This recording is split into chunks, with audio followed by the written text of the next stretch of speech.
कि बिना तरई के चांद ना होला,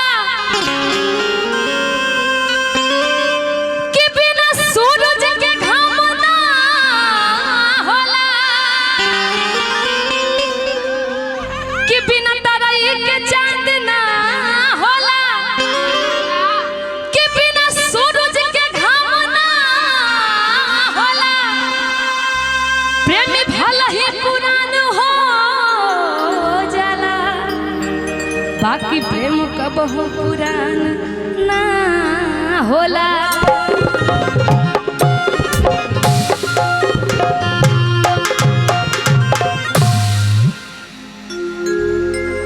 है ने गाना के फरमाइश कर तरी लोग का वाह। हम तो तार गईनी हो सुनर बार पैनी हो, अपना रह जाऊ के प्यार में संवार गईनी हो। एक खुशी रहे लगा मारे सखी पियावा दुलारे, आए हाय रे सखी पियावा दुलारे, आए हाय रे सखी पियावा दुलारे।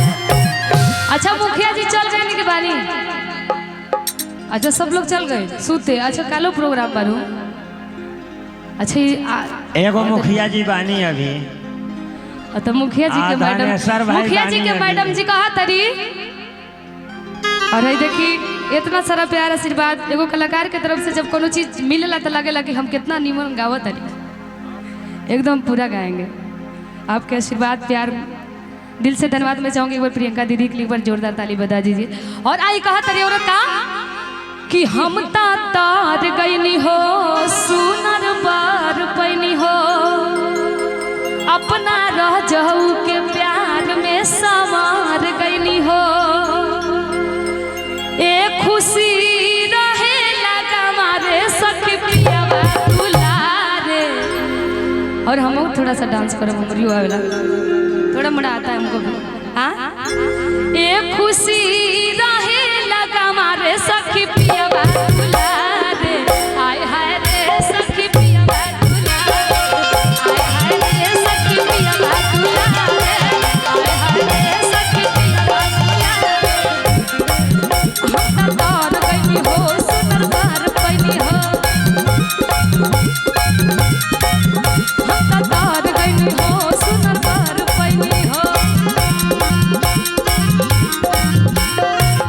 एक खुशी रहे लगा मारे सखी पियावा दुलारे, आए हाय रे सखी पियावा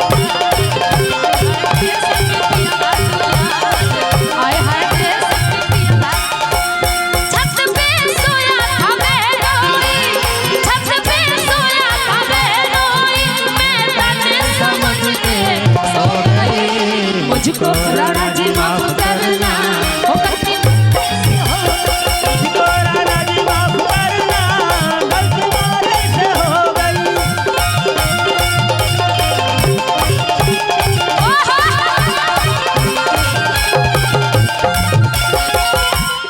और आगे के भाव ऐसन पति मिले मुश्किल से, तेरे माजा सखी हो बड़ा दिल से।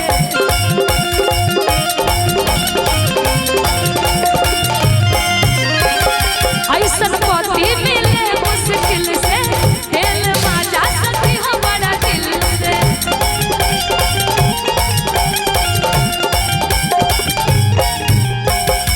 और इतना ना कहा तारी किसे जे पसिर मन करे सेवारे सखी पियावा दुलारे, किसे जो पसिर मन करे सेवारे सखी पियावा दुलारे, आय हाय रे सखी पियावा दुलारे, आय हाय रे सखी पियावा दुलारे।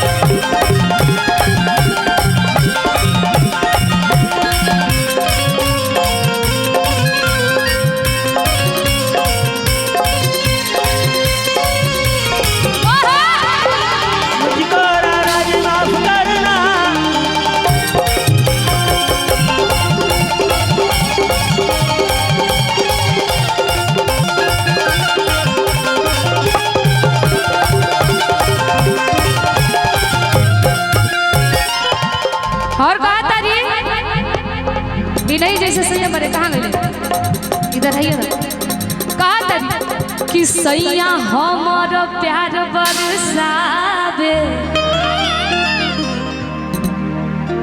हमारा पर तो प्यार लुटावे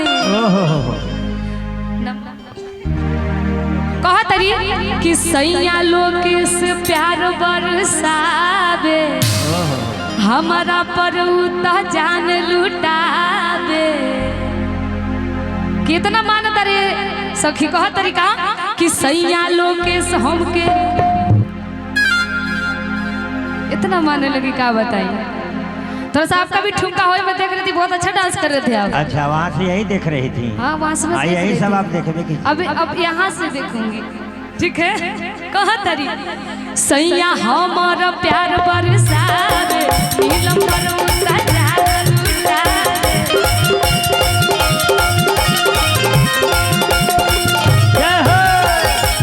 अच्छा ये बताइए अपने अपने अपने वाइफ को क्या कह के बुलाते हैं प्यार से क्या बोलते नहीं क्या बोल के बुलाते हैं प्यार किया है सीजन के हिसाब से हम बोलते हैं। अच्छा सीजन के हिसाब से गर्मी में कुछ और बोलते हैं ठंडी में कुछ और बोलते हैं। तो हमको लगता है कि गर्मी में तो अलग फीलिंग होता होगा लेकिन ठंडी में कुछ हर सीजन का अपना अलग अलग फीलिंग है। आप शादीशुदा होंगी तो आपको पता होगा शादीशुदा नहीं होंगी तो शादी होने के बाद पता चलेगा। गर्मी वाला फीलिंग और जाड़ा वाला फीलिंग दोनों बताइए। ये गर्मी वाला था नहीं ये बरसात वाला। अच्छा ये बरसात वाला था और गर्मी वाला वो कर रही है वो नहीं आप कीजिए और ठंडा वाला ही करती है।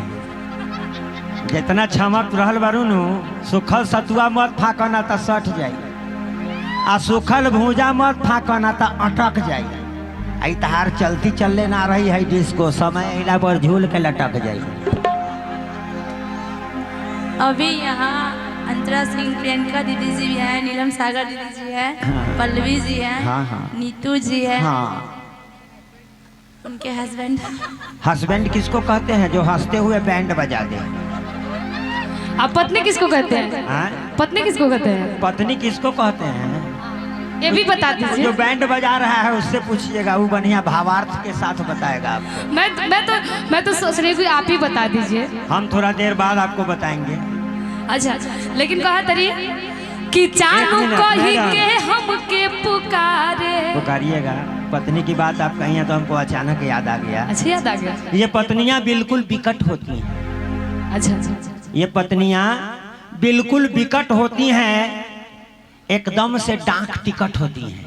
अच्छा जब ये खुश होती हैं तो इनके रूप में इजाफा हो जाता है अब पति बेचारा सुख के लिफाफा हो जाता है। अच्छा इसीलिए आप लग रहा है कि सूख गए हैं। हम सूखे हुए नहीं हैं।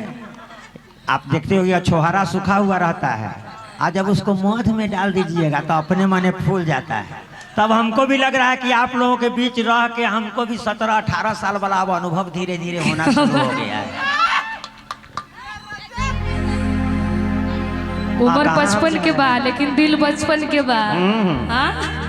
लेकिन कहा तरीका कि जानू कही के हमके पुकारे सखी